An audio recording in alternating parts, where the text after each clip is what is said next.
Before we get into this special weekend edition of Just the Truth, let me tell you about the latest special from Michael and Dell at MyPillow. The standard MyPillow, normally $49.98 for a limited time only, just $14.88 with promo code Joey. Go to MyPillow.com, click on the radio listener specials, and see all the specials. There's a limited quantity of just 10 at this special price. That's $14.88 with promo code Joey. Thanks for joining me in the PhD Weight Loss Studio. To lose weight for the last time, visit myphdweightloss.com.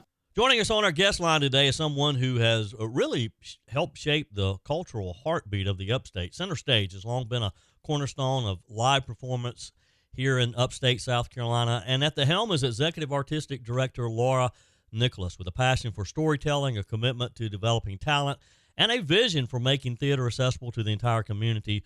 Laura and her team have played a key role in keeping live theater not just alive, but thriving right here in upstate South Carolina. Laura, it's good to have you.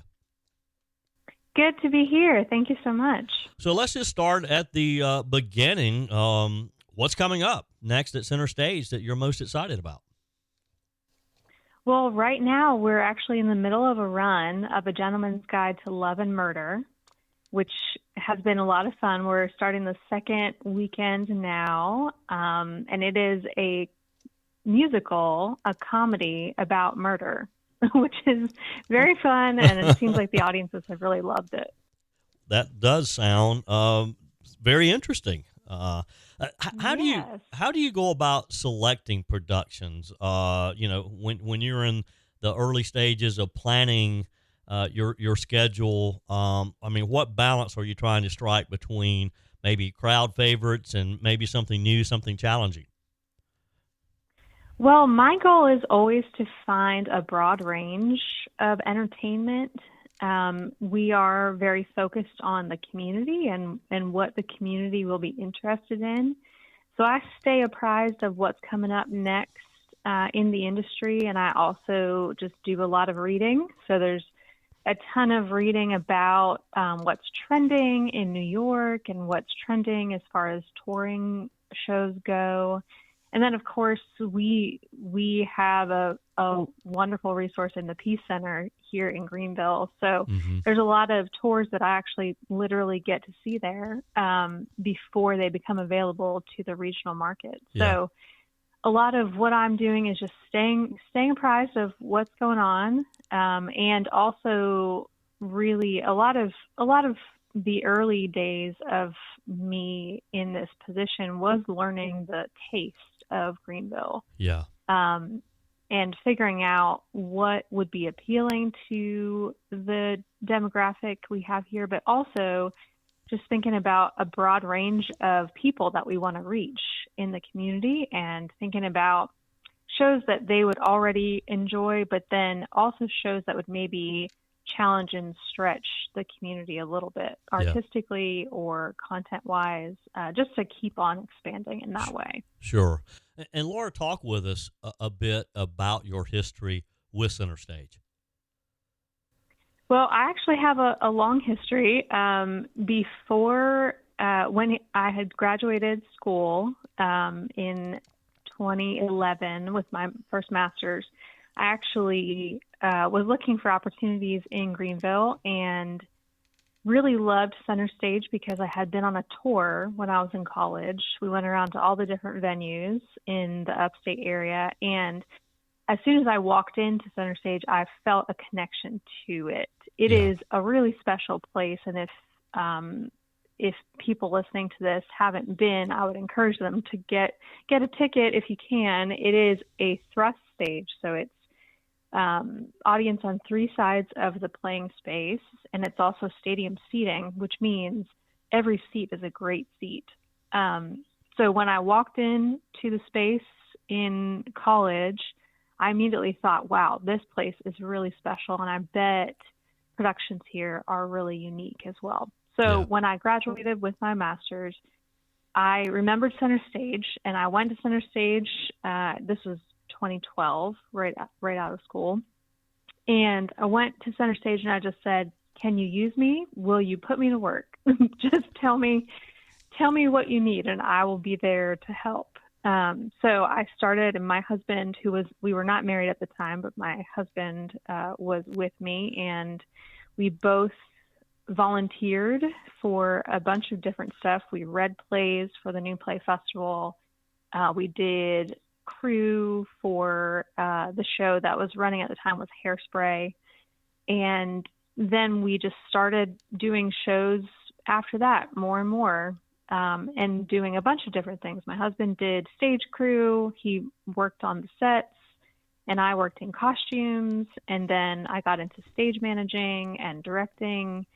And then I actually went away for a little bit. I went and got my MFA, which is a Master of Fine Arts in Directing.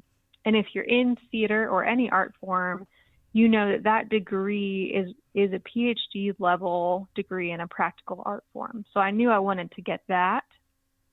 So I went away for a few years. I got into school at Baylor in Texas and did my degree program for 3 years. And then when I was graduating there, I called up the leader of Center Stage and just said, okay, I'm graduating. I love Greenville. I love Center Stage. Do you have a place for me? Could you give me a job? Yeah. And she said, yeah, come on back. I'll figure out something and I'll put you to work. So I started back at Center Stage, and I was the executive artistic associate, just working very closely with the executive artistic leader at that time. And I learned the ropes. I just learned every little element of running the business, running a theater, working with artists, planning a season, working with the board, doing a business plan, all of the above, in the hopes that at some point I would have the opportunity to step into a role like that, if not at Center Stage, somewhere else. Yeah. And then eventually I just kept at it. And when this position opened up, I took the opportunity. Yeah. So, and it's been a blast. It's been incredible. That was 2020 when I stepped into this role.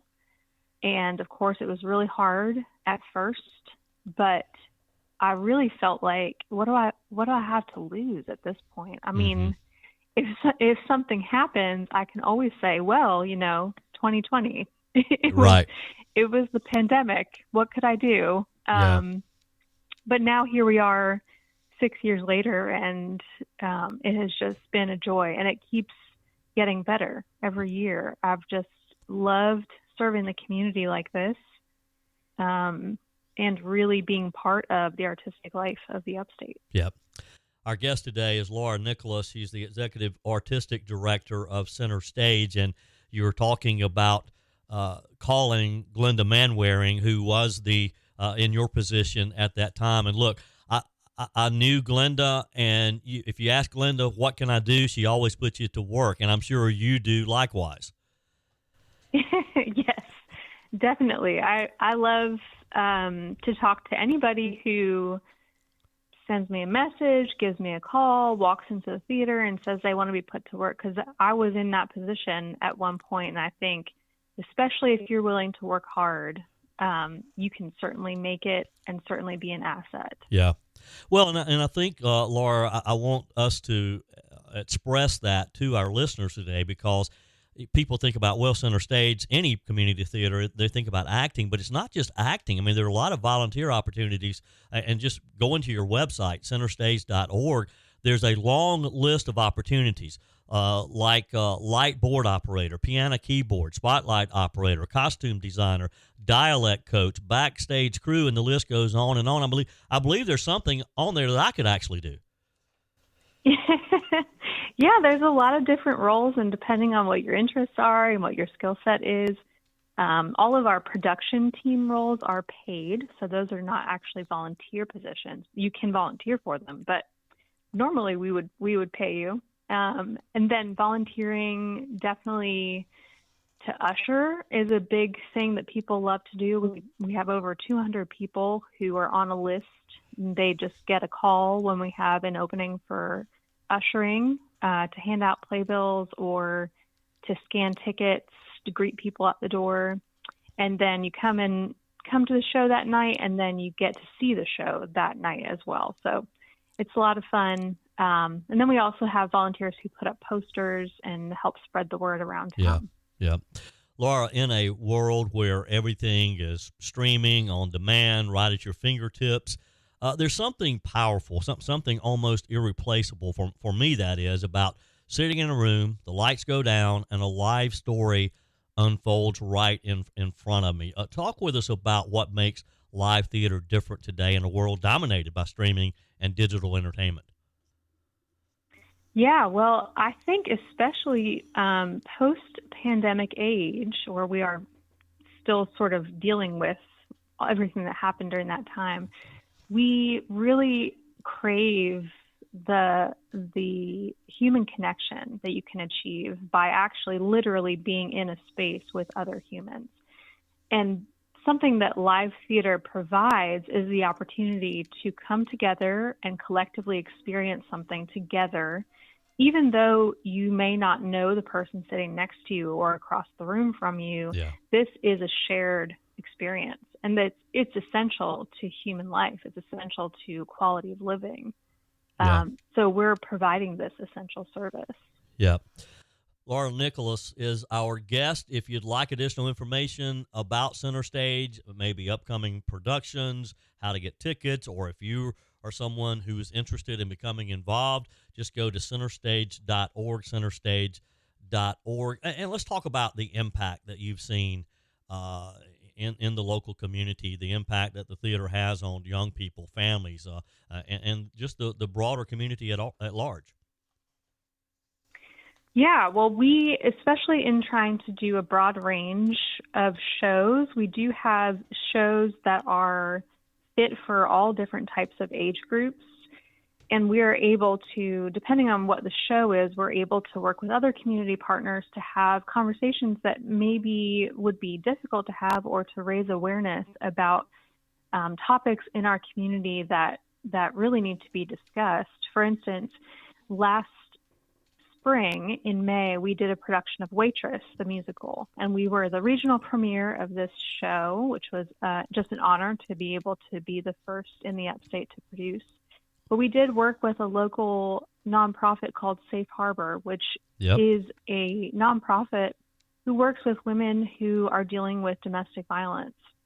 And not a lot of people know this. If you've seen the show Waitress, you know this. But this show actually, although it is a lot of fun and it's a really heartwarming story, it does actually deal with domestic violence, and the main character is in an abusive relationship.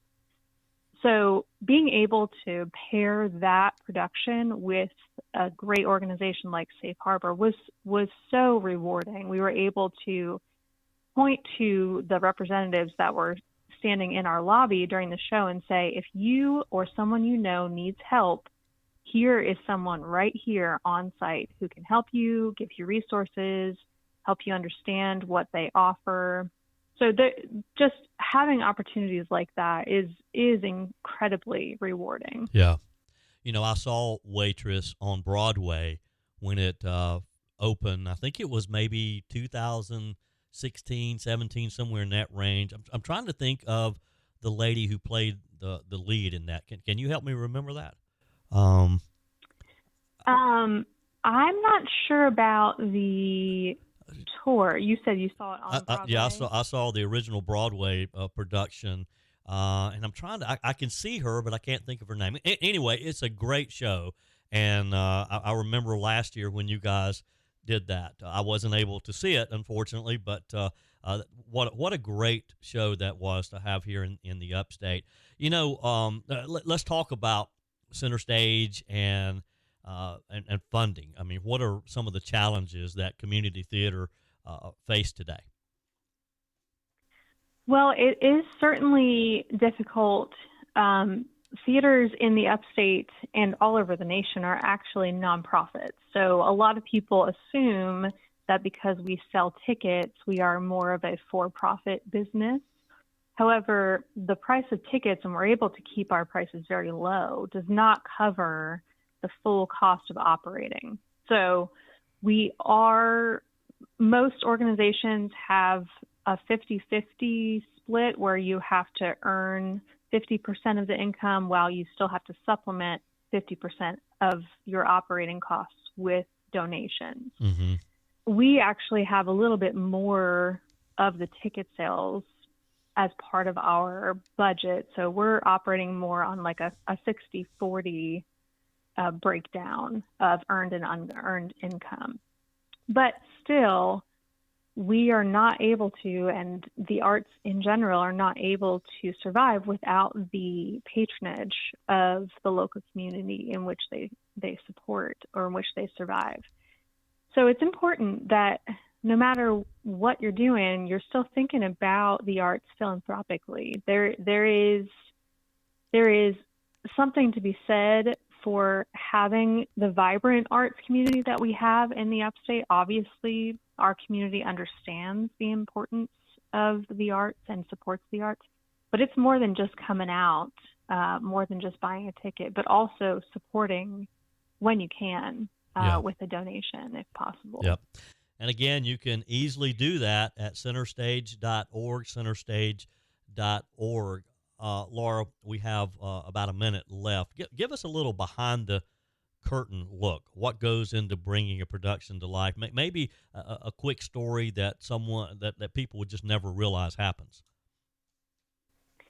So we at Center Stage get to work with a lot of students. We actually hire, in the last year, we've actually quadrupled our intern program. And something that is always rewarding is when you get to put a student to work running the light board, running the soundboard, running a spotlight, just being able to be part of the process and learn in real time what goes into putting together a show. And thankfully, on the show that's currently running, we do have several interns who are running our spotlights and running our light boards. And just to be able to have them have real life experiences has been invaluable for them. And I always enjoy hearing the stories of those students. And right now we do have a couple of really great ones I know are going to go out there and do some amazing things in the world. So it's a privilege to be able to do this. Laura, I really appreciate your time today and all the work you and your team are doing. Folks, if you haven't been to Center Stage, this is your sign. Go experience it. And if you're looking for a way to give back locally, get involved, have some fun, and invest in something that brings real value to our community, this is a great place to do it. Again, you can learn more, get tickets, or even make a donation by visiting Center Stage at centerstage.org, centerstage.org. Laura, always a pleasure. Appreciate what you do. Thank you so much. Your comments are welcome on the Furman Ford text line, 864-477-JOEY. That's 864-477-5639. Emails always welcome, joey@joeyhudson.com.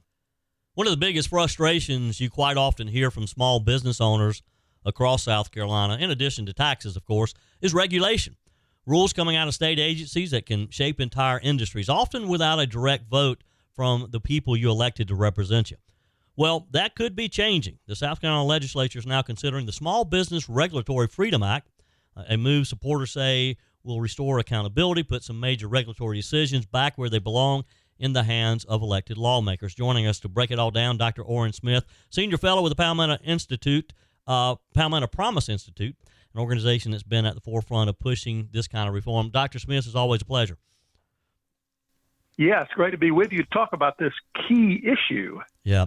All right, so let's just start. What exactly is included in the Small Business Regulatory Freedom Act? Is House Bill 3021 and Senate Bill 254, and what problems would this legislation solve here in South Carolina? Well, there've been a number of surveys of South Carolina's regulatory environment, South Carolina's regulatory laws, and it has been determined that South Carolina has a lot of extra regulations that tend to burden small businesses. The state legislature on the House side for H 3021 heard a lot of testimony from folks that have small businesses, and it may require them to move from agency to agency, picking up various permits to allow them to conduct their business. When it just becomes so burdensome, they spend most of their time trying to keep up with the regulations. But the answer to this is the Small Business Regulatory Freedom Act, which in the House was 3021 and the Senate 254. It actually passed the South Carolina House 111 to nothing and it actually seeks to meet certain goals, to reduce the number of regulatory requirements by 25%. By every time a new regulation is proposed, get rid of two.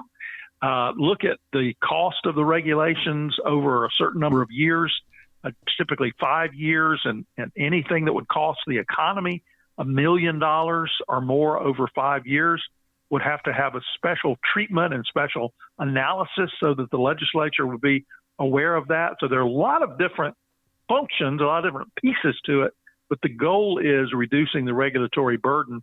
And there seemed to be momentum when the House passed it 111-0, but it now is in the Senate.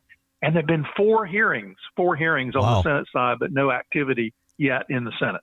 111-0. Now, that's something you don't see often. No, particularly in this environment that we're in, because you've really got three groups in the South Carolina House. You've got the Republican caucus, the Democratic caucus, and the Freedom caucus, and they all have different ideas about how legislation should flow and are not sheepish about saying what they believe. And 111-0. It's kind of surprising. Representative Jeff Bradley from the Lowcountry was the one who was driving that process over in the House and did a really good job bringing all the groups together. Yeah. Dr. Smith, kind of break this down for us. What does this mean in practical terms for the average South Carolinian, or what could it potentially mean? Yeah, I think if there are literally fewer regulations on the books, there is more freedom and there's less responsibility for doing nothing as a business but keeping track of regulations. And, one thing that we've determined just in our unofficial perusal of the regulations that exist here in South Carolina, there in many cases they simply take the law and they copy the law into the regulations, which really involves no light, no guidance. It just duplicates the law and creates additional words, additional paragraphs, additional regulations, and sometimes causes some confusion.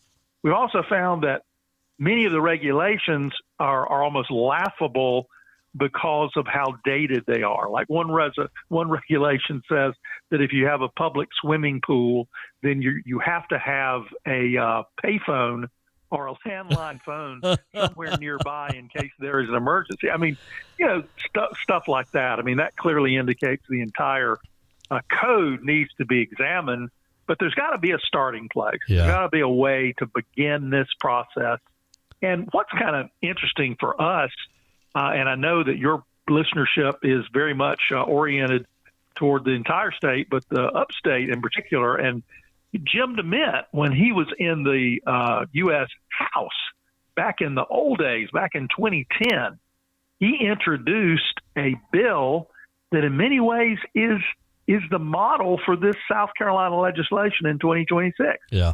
It was called the REINS Act, and REINS basically stood for reducing regulations.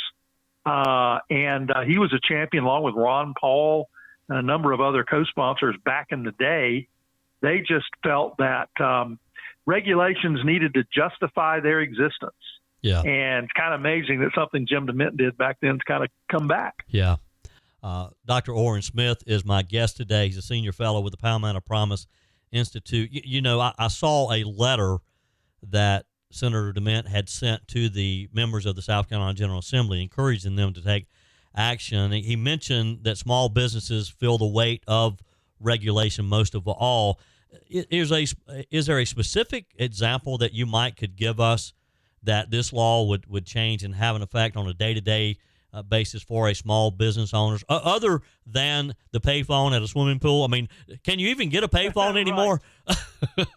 Oh, I don't know. Those things were built like tanks, though. Remember? Yes. I think in some cases there's just inconsistency and duplication, and it would seek to push back against that, so that there would be more of a. I mean, the ultimate goal would be more of a one-stop shop for a small business, and the state government has worked in that direction, but more can be done in that area. I mean, there was a person that gave testimony who essentially operated a farm, and they had chickens and they had eggs and they had a certain kind of plants and various things that they sold, and different parts of that farm operation required different permits from different agencies. So, and when you say small businesses really struggle, I think that's because a larger business may have a compliance department. They may have lawyers. They may have people to fill out government forms and that know these regulations by heart.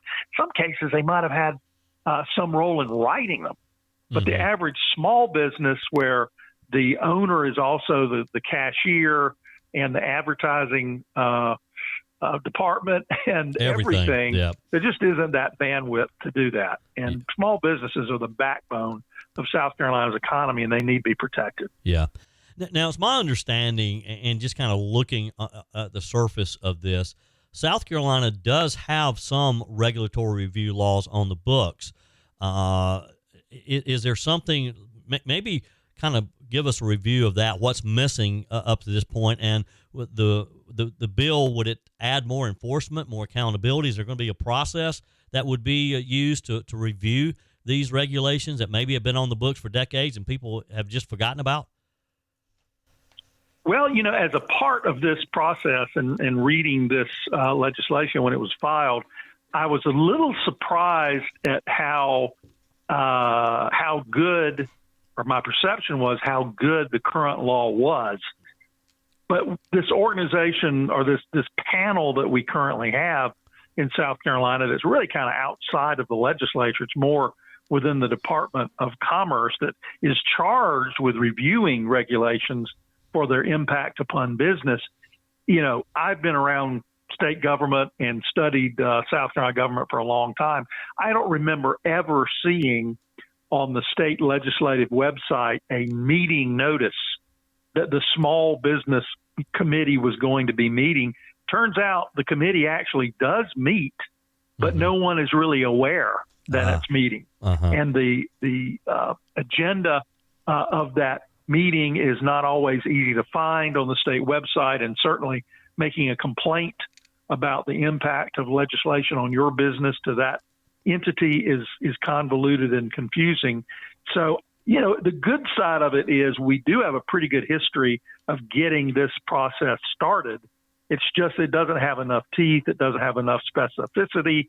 And this law, this new bill, would fill in the gaps of that and give it some teeth and make it more enforceable. Yeah. Dr. Smith, I can see how critics might say that this would potentially slow down necessary regulations. How do you balance that, protecting public safety, protecting businesses, while also limiting overreach? Well, I think the way that this bill is drafted, it really does a good job of covering that basis as well.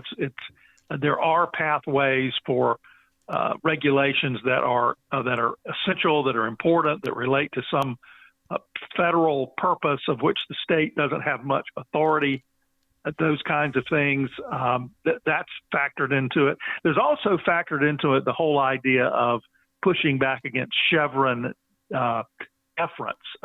That is something that we've never really put on the books adequately in South Carolina, and that is to say that we don't, in judicial proceedings or administrative proceedings, either one in South Carolina, we don't defer to the state agency for the interpretation of the regulation. And we've had a case, federal case, that solved some problems with that, but we don't have that in South Carolina law. Otherwise, we have this Chevron doctrine out there that says agencies should be deferred to by courts. So we if nothing else, we've got to fix that for sure. And that's a part of this bill as well, thankfully. Yeah. What do other states do?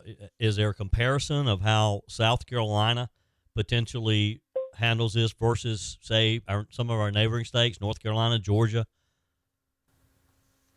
Well, one way of determining what the situation is in other states is to simply count the number of regulations. And in some cases, South Carolina is right with our neighboring states, but also some states that are pretty close by us have taken up this second round of regulatory reform and have acted in this way.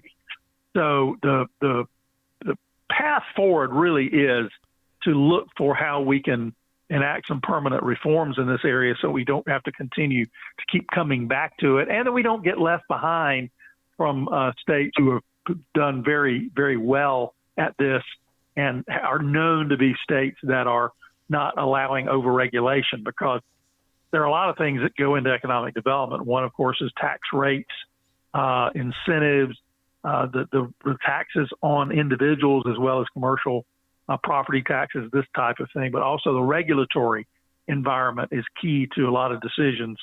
So I think all of these things need to be taken into account so we can be the most business-friendly and family business-friendly state in the country. Yeah. Dr. Oran Smith with the Palmetto Promise Institute is with us today. So where does this stand now? What's the next step in the legislative process? Well, I think we've counted that we're in about week number 11 of the legislative session here as we're starting to round out March.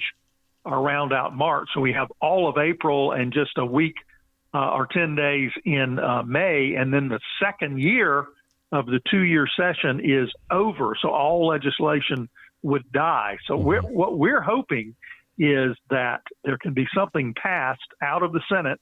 Right now, it's in a subcommittee of the Judiciary Committee.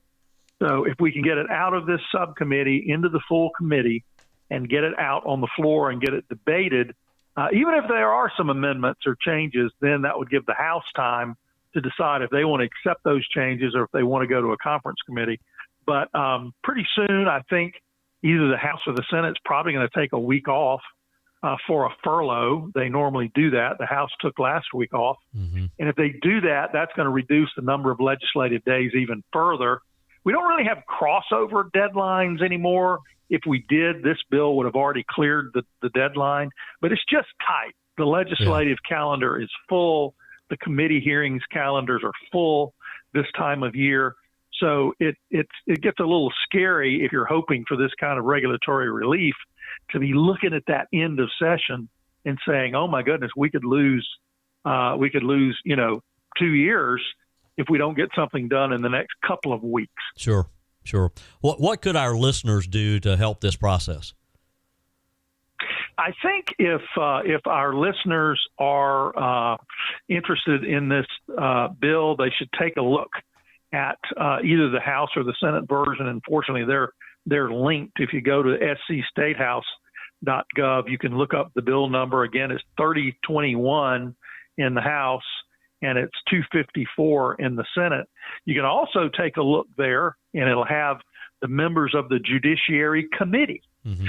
And it's very easy to take a look there. And just if you know your senator, you would know immediately whether your senator is on the Judiciary Committee or not. The interesting thing about the South Carolina Senate and committee assignments is the senators are divided 23 and 23. There are 23 on the Judiciary Committee and 23 on the Finance Committee. Mm-hmm. So your senator has a 50-50 chance of being on Judiciary, or you may know a senator who may not exactly be your senator, but may be a senator who is on Judiciary. So take a look at that list of Judiciary Committee members, see if you know somebody, and put in a request and say, "I'd really like to see you take that up." Encourage them to put this out for a full vote and pass it and send it to Governor McMaster to sign. Dr. Oran Smith, it's always a pleasure. You can find out additional information. This is one of many issues that Palmetto Promise is working on. Go to palmettopromise.org, palmettopromise.org. Dr. Smith, always a pleasure. Thank you so much, as always. That's it for this special weekend edition of Just the Truth. Thanks for joining me in the PhD Weight Loss Studios. To lose weight for the last time, visit myphdweightloss.com. If you haven't joined my mailing list yet, visit my website, joeyhudson.com. Click on the Connect with Joey button so that you can receive our emails and the most up-to-date news. Also, join me on my YouTube channel. Be sure and like, comment, and subscribe. Just search for Joey Hudson. As always, thanks for spending a few minutes of your day with me. Do me a favor and forward this episode to a few friends. Just click on the share button and send to your contacts. We need to build an army of conservatives to win our country back, and we can do that by continuing to share the truth with our friends and family. Keep those comments coming via the Furman Ford text line 864-477-JOEY. Email to joey@joeyhudson.com, and I love your messages on the MyPillow message line. Again, that's 864-477-JOEY, 864-477-5639. Be sure and take advantage of the MyPillow special, just $14.88 on the standard MyPillows when you use promo code Joey. Order online at MyPillow.com or call 800-893-4053. We're back again tomorrow and hope you'll plan to join us. Until then, remember, God's got this. He's still in control.